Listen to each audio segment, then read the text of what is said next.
രോഗങ്ങൾ മാറാനും ആരോഗ്യം വീണ്ടെടുക്കാനുമുള്ള ഒരു ചെറിയൊരു മാനിഫെസ്റ്റേഷൻ വീഡിയോ ആണ്. അപ്പോൾ വീഡിയോയിലെ തുടക്കത്തിൽ തന്നെ ഞാൻ പറയാം, നമ്മൾക്ക് എത്ര വലിയ രോഗമായിക്കോട്ടെ ചെറിയ രോഗമായിക്കോട്ടെ, ആദ്യം നമ്മൾക്ക് വേണ്ടത് ഡോക്ടറിന്റെ സഹായമാണ്. ഡോക്ടറിന്റെ സഹായം അതുപോലെ തന്നെ അവർ നിർദ്ദേശിക്കുന്ന മെഡിസിൻ മാത്രമാണ് ആദ്യം നമ്മൾക്ക് വേണ്ടത്. അതിനുശേഷം മാത്രമാണ് നമ്മൾ ചെയ്യുന്ന ഈ വീഡിയോ മാനിഫെസ്റ്റേഷൻ നമുക്ക് ചെയ്തു നോക്കാവുന്നതാണ്. അല്ലാതെ ഡോക്ടറിനെ കാണാതെ മാനിഫെസ്റ്റേഷൻ മാത്രം ചെയ്തതുകൊണ്ട് രോഗം മാറുമെന്ന് ഞാൻ ഒരിക്കലും പറയില്ല, ഉറപ്പും നൽകില്ല. അപ്പോൾ നമ്മൾക്ക് ആദ്യം വേണ്ടത് ഡോക്ടറുടെ സഹായവും അതുപോലെ തന്നെ മെഡിസിനുമാണ്. അതിനുശേഷം മാത്രം ഞാൻ ഈ പറഞ്ഞ മാനിഫെസ്റ്റേഷൻ ചെയ്തു നോക്കുക. പിന്നെ ഒന്നാമത് ഞാൻ പല വീഡിയോസിലും പറയുന്നത്, നമുക്ക് ആദ്യം വേണ്ടത് മാനിഫെസ്റ്റേഷൻ ചെയ്യുമ്പോൾ ആദ്യം വേണ്ടത് നമുക്ക് വിശ്വാസം ആണ് ആദ്യമായിട്ട് വേണ്ടത്. മെയിനായുള്ള ഒരു പോയിന്റാണ് വിശ്വാസം. ആത്മവിശ്വാസത്തോടു കൂടി തന്നെ ചെയ്യുക.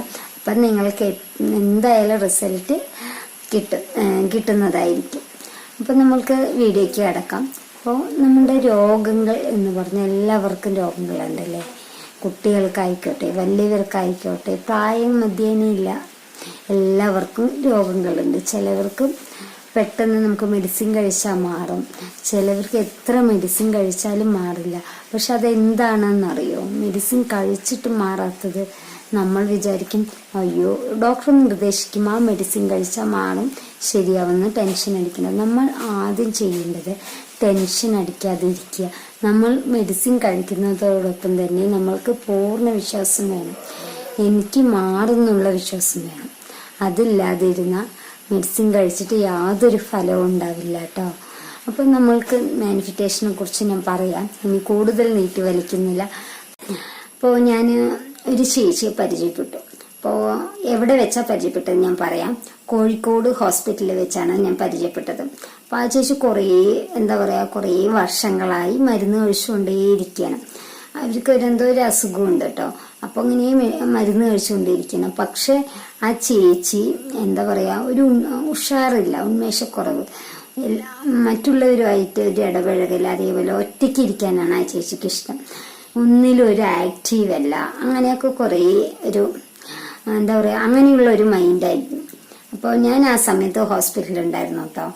ഹോസ്പിറ്റലിൽ ഞാനും അവിടെ കാണിക്കാൻ ചെന്നതാണ്. അപ്പോൾ കുറേ ഞങ്ങൾ സംസാരിച്ചു. ഇങ്ങനെ സംസാരിച്ചപ്പോൾ ആ ചേച്ചിന്റെ മനസ്സിലുള്ള കാര്യങ്ങളൊക്കെ ഇങ്ങനെ പറഞ്ഞു. എനിക്കൊന്നിനും പറ്റണില്ല അങ്ങനെയൊക്കെ പറഞ്ഞു. അപ്പൊ ഞാൻ എന്ത് പറഞ്ഞു, ഇപ്പൊ നമ്മ കേൾക്കുന്ന ഒരാളാണല്ലോ. അപ്പൊ ഞാനും ഇങ്ങനെ എന്റെ കാര്യങ്ങൾ ഇങ്ങനെ കുറെ സംസാരിച്ചു. അപ്പൊ ഞാൻ ആ ചേച്ചിയോട് ഒരു കാര്യം ഞാൻ പറഞ്ഞു, നീ ചേച്ചി എന്തിനാ ഇങ്ങനെ വിഷമിക്കുന്നത്, എല്ലാം ശരിയാവുമ്പം. അപ്പൊ ആ ചേച്ചി എന്ത് പറഞ്ഞു, കുറേ കാലമായി മോളോ ഞാൻ മരുന്ന് കഴിക്കണം, പക്ഷെ ഒന്നിനും ഒരു ആക്റ്റീവ് അല്ല, മരുന്ന് കഴിച്ച് ഉള്ളൊക്കെ തളർന്നു, ഒരു ഉന്മേഷക്കുറവ് എന്ന് പറഞ്ഞു. അപ്പൊ ഞാൻ എന്ത് പറഞ്ഞു, ചേച്ചി ആദ്യം നിങ്ങൾക്ക് വയ്യാന്നുള്ളത് അത് വിടി, രോഗമുണ്ട് വെറുതെ മരുന്ന് കഴിക്കണമെന്നൊരു ചിന്ത വിടി. നിങ്ങൾ നല്ല പോസിറ്റീവായ ചിന്ത പറയും. നമ്മൾ നീ വെച്ച് ഹോസ്പിറ്റലിൽ പോയി കഴിഞ്ഞാൽ അറിയാം, നമ്മളുടെ ഒന്നുമല്ല, പല രോഗങ്ങളുള്ളവരും നമ്മളെ വെച്ച് ബുദ്ധിമുട്ടുള്ളവര് അങ്ങനെ ഉള്ളവരൊക്കെ ഉണ്ട്. അപ്പൊ ചേച്ചി അതൊക്കെ വിടി, നമുക്കൊക്കെ ഒരു നിസ്സാരമില്ല, അങ്ങനെയുള്ള ഒരു മൈൻഡിൽ നടക്കി വേണ്ട ഞാൻ ആ ചേച്ചിയോട് പറഞ്ഞിട്ടുണ്ടായിരുന്നു. അങ്ങനെ പറഞ്ഞ് പിന്നെ അങ്ങനെ ഹോസ്പിറ്റലിൽ ഞങ്ങൾ വന്നു കേട്ടോ. പിന്നെ കുറേ നാൾക്ക് ശേഷം ഇന്നലെയാണ് ആ ചേച്ചി എന്നെ കോണ്ടാക്ട് ചെയ്തിട്ടുണ്ടായിരുന്നു. നമ്പറൊക്കെ ഞങ്ങൾ കൊടുത്ത് നല്ല ഫ്രണ്ട്ലി ആയിരുന്നു. പക്ഷെ അതോടുകൂടി വിട്ടു. എത്ര വർഷമായി അറിയോ? ഒരു 8-9 വർഷമായിട്ടുണ്ടാവും. അതിനുശേഷം ഇന്നലെ എന്നെ കോണ്ടാക്ട് ചെയ്തിട്ടെന്ന് പറഞ്ഞിട്ടുണ്ടായിരുന്നു, മോളു ഞാൻ നിന്റെ യൂട്യൂബ് ചാനല് വീഡിയോസൊക്കെ കാണാറുണ്ട്, ഒരുപാട് ഇഷ്ടമാണ് എന്നൊക്കെ പറഞ്ഞിട്ട് ആ ചേച്ചി എൻ്റെ അടുത്ത് പറഞ്ഞു. ഒരുപാട് ആ ഒരു ടെൻഷനിൽ മൂടി പൊതിച്ചൊക്കെ ഇരുന്നു. പക്ഷെ മോള് കുറേ വാക്കുകൾ പറഞ്ഞപ്പോൾ എനിക്കത് നല്ലൊരു ഉന്മേഷം കിട്ടി. എൻ്റെ ഒന്നും ഒരു അസുഖമല്ല എന്ന് എനിക്ക് തോന്നി. ഇപ്പൊ ഞാനൊരു ചെറിയൊരു ടെക്സ്റ്റൈൽ ഷോപ്പിൽ അക്കൗണ്ടന്റ് ആയിട്ട് പോകുന്നു. ഇപ്പൊ എനിക്ക് കുഴപ്പമില്ല, ഡോക്ടറിനെയൊക്കെ കണ്ടു, മരുന്നൊക്കെ കണ്ടിന്യൂസ് ആയി കഴിക്കുന്നുണ്ട്, അതുപോലെ തന്നെ എനിക്ക് ജോലി ചെയ്യാനും പറ്റുന്നുണ്ട് എന്നൊക്കെ പണ്ട് ആ ചേച്ചി കുറേ സംസാരിച്ചു. എന്നിട്ട് ആ ചേച്ചി വേറൊരു കാര്യം കൂടി എൻ്റെ അടുത്ത് പറഞ്ഞു, നമ്മളുടെ കൂടെയുള്ള ആള് നമ്മൾക്ക് വയ്യാന്ന് തോന്നി തളർന്നിരിക്കുമ്പോൾ നമ്മൾ അയ്യോ എന്താണ്, എന്താ നിനക്ക് വയ്യേ, ഒന്നിനും പറ്റില്ലേ, അങ്ങനെയല്ല പറഞ്ഞു തരേണ്ടത്. നമുക്ക് പോസിറ്റീവായ വാക്കുകൾ, നിന്നോട് പറ്റും, നിനക്ക് യാതൊരു അസുഖവും ഇല്ല, നിന്നോട് നേടിയെടുക്കാൻ പറ്റും, എനിക്ക് പറ്റാത്തതൊന്നുമില്ല, എനിക്ക് വെറും തോന്നലാണ്, അങ്ങനെയൊക്കെ നല്ല പോസിറ്റീവായ വാക്കുകൾ പറഞ്ഞു തരാൻ ആരെങ്കിലും ഉണ്ടെങ്കിൽ നമ്മൾ അവിടെയാണ് ജയിച്ചു വരിക, നമുക്ക് സന്തോഷം കിട്ടുക. അല്ലാതെ കുറേ മരുന്ന് കഴിച്ചു നമ്മൾ കുറേ പേര് രോഗിനെ കാണാൻ വന്നു അയ്യോ എന്താ നിനക്ക് ഇങ്ങനെയാണോ എന്നൊക്കെ സങ്കടപ്പെട്ടു പോയിട്ട് കാര്യമില്ല.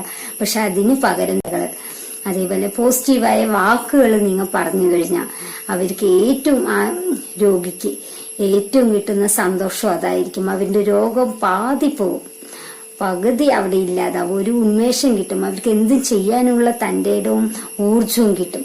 അപ്പൊ എല്ലാവരും ഒന്ന് ശ്രദ്ധിക്കുക. നമ്മുടെ അവിടെയും അടുത്തുള്ള രോഗികളും അതേപോലെ വയ്യാതായ അമ്മമാരൊക്കെ ഉണ്ടാവും. അവരും ഇതേപോലെ ഇരിക്കുമ്പോൾ നമ്മ കാണാൻ പോകും, ഫ്രൂട്ട്സ് ഒക്കെ വാങ്ങി കാണാൻ പോകുമ്പോ അയ്യോ എന്താണ് പറഞ്ഞാൽ അവരിനെ കൂടുതൽ വിഷമിപ്പിക്കാതെ പോസിറ്റീവായ വാക്കുകൾ കൊടുക്കുക. അതാണ് നിങ്ങൾ ഏറ്റവും ചെയ്യേണ്ടത്. അപ്പോൾ നമുക്ക് വീഡിയോയ്ക്ക് കിടക്കാം. ഇന്നത്തെ വീഡിയോയില് ഒരു 3 സ്റ്റെപ്പുകൾ ഞാൻ പറയുന്നുണ്ട്, അപ്പൊ സ്കിപ്പ് ചെയ്യാതെ കാണാം. അതുപോലെ തന്നെ ആ 3 സ്റ്റെപ്പുകൾ കണ്ടിന്യൂസ് ആയി ഡെയിലി ചെയ്യുക. എന്നാൽ മാത്രം നിങ്ങളുടെ എന്താ പറയാ രോഗത്തിനൊരു ശമനം കിട്ടുള്ളൂ. അപ്പോ നമുക്ക് വീഡിയോയ്ക്ക് കിടക്കാം. രോഗത്തെ കുറിച്ച് ചിന്തിക്കാതെ നമ്മുടെ ശരീരം പൂർണ്ണ ശക്തനാണ്, എനിക്ക് ഒരു അസുഖവും ഇല്ല. ഇന്ന് നമ്മൾ ദിവസവും രാവിലെയും വൈകുന്നേരവും ആവർത്തിച്ച് പറയുക. രാവിലെയും വൈകുന്നേരവും പറഞ്ഞു കഴിഞ്ഞാൽ വൈകുന്നേരം ഉറങ്ങാൻ പോകുന്ന നേരത്തും അതുപോലെ തന്നെ രാവിലെ മോർണിംഗ് ഉറങ്ങി എണിച്ച ഉടനെ നമ്മൾ പറയേണ്ട ഒരു വാക്കാണിത്. എൻ്റെ ശരീരം പൂർണ്ണ ശക്തനാണ്, എനിക്ക് യാതൊരു അസുഖങ്ങളും ഇല്ല. അങ്ങനെ നമ്മൾ ഡെയിലി കണ്ടിന്യൂസ് അങ്ങനെ രാവിലെയും വൈകുന്നേരവും പറയും. അത് അങ്ങനെ പറഞ്ഞു കഴിഞ്ഞതിന് ശേഷം നമ്മളത് കണ്ണടച്ചൊന്ന് വിഷ്വലൈസ് ചെയ്യുക. നമ്മൾ ഒന്നും കൂടി ഞാൻ പറയാം. നമ്മൾ ഉറങ്ങാൻ പോകുന്ന നേരത്തും അതേപോലെ രാവിലെയും നമ്മുടെ എനിക്ക് യാതൊരു അസുഖമില്ല, എൻ്റെ ശരീരം പൂർണ്ണ ശക്തനാണ്, അങ്ങനെ പറഞ്ഞതിന് ശേഷം നമ്മൾ കണ്ണടച്ച് അതൊന്ന് വിഷ്വലൈസ് ചെയ്യുക. നമുക്ക് ഇഷ്ടമുള്ള കാര്യങ്ങൾ ചെയ്യുന്നത്. ഇഷ്ടമുള്ള കാര്യങ്ങൾ എന്ന് പറഞ്ഞു കഴിഞ്ഞാൽ നമ്മളെ കൊണ്ട് അസുഖം ബാധിച്ച് രോഗം ബാധിച്ച് നമ്മൾ കുറേ കാര്യങ്ങൾ മാറ്റി വെച്ചിട്ടുണ്ടാവും. നമ്മൾക്ക് ചെയ്യാൻ പറ്റില്ല എന്ന് നമ്മൾ ചിന്തിച്ചൊഴിവാക്കിയ കാര്യങ്ങളായിരിക്കും. പക്ഷെ അത് നമ്മൾ എന്താ പറയുക സന്തോഷത്തോടു കൂടി ചെയ്യുന്നതൊന്ന് വിഷ്വലൈസ് ചെയ്യുക. ഡെയിലി നമ്മ ഇതോടൊപ്പം ഫസ്റ്റ് പറഞ്ഞ പോയിന്റോടൊപ്പം തന്നെ ഉറങ്ങാൻ പോകുന്ന നേരത്തും രാവിലെയും ഇതും കൂടി ഒന്ന് ചെയ്യുക.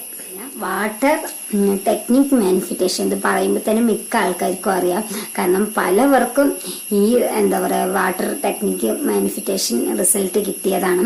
അപ്പോൾ ഇതിൽ നമ്മ രോഗം ശാന്തി കിട്ടാൻ എന്താ ചെയ്യാന്ന് വെച്ച് കഴിഞ്ഞാൽ നമ്മൾ കുടിക്കാൻ എടുക്കുന്ന വെള്ളത്തിൽ നല്ല പോസിറ്റീവായ, അതായത് നടന്നു കഴിഞ്ഞു, എൻ്റെ രോഗം മാറി, എനിക്ക് സന്തോഷത്തോടു കൂടി ജോലി ചെയ്യാൻ പറ്റി, അങ്ങനെയുള്ള നല്ല പോസിറ്റീവായ വാക്കുകൾ നമ്മൾ പറഞ്ഞതിന് ശേഷം നമ്മൾ ആ വെള്ളം മെല്ലെ മെല്ലെ കുടിക്കുക.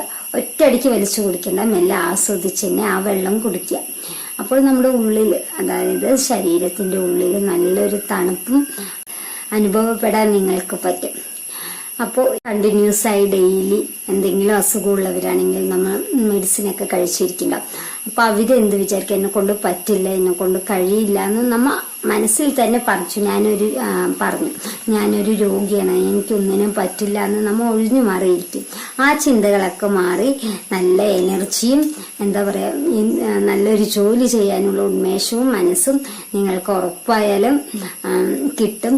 പക്ഷെ ഒരു കാര്യം കൂടി പറയാ, വെറുതെ ഈ ഒരു മാനിഫെസ്റ്റേഷൻ ചെയ്തിട്ട് മാത്രം കാര്യമില്ല കേട്ടോ. നിങ്ങൾ അതിനോടൊപ്പം തന്നെ നിങ്ങളുടെ അസുഖത്തിനുള്ള മരുന്നും കണ്ടിന്യൂസ് ആയി ഡെയിലി ഡോക്ടർ പറഞ്ഞ പോലെ തന്നെ കഴിക്കുകയും വേണം. എന്നാൽ മാത്രമേ നിങ്ങളുടെ അസുഖം മാറുള്ളൂ.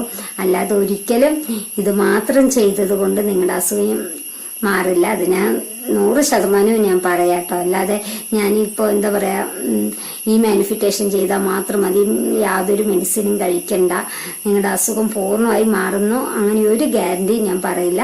ഈ 2 ഡോക്ടേഴ്സിനെ കണ്ടിട്ട് നിങ്ങളുടെ അസുഖത്തിനുള്ള മരുന്നും കഴിച്ച് അതേപോലെ ഈ മാനിഫെസ്റ്റേഷന് ഡെയിലി ഈ 3 സ്റ്റെപ്പും 3 പോയിന്റ് നിങ്ങൾ ഡെയിലി കണ്ടിന്യൂസ് ആയി ചെയ്തു കഴിഞ്ഞാൽ നിങ്ങൾക്ക് ഉറപ്പായാലും നിങ്ങളുടെ എല്ലാ മനസ്സിലും അതേപോലെ ശരീരത്തിനും നല്ല ഉഷാറും ഉന്മേഷവും നിങ്ങൾക്ക് ജോലി ചെയ്യാനുള്ള ആ ഒരു ധൈര്യം എല്ലാം കിട്ടും.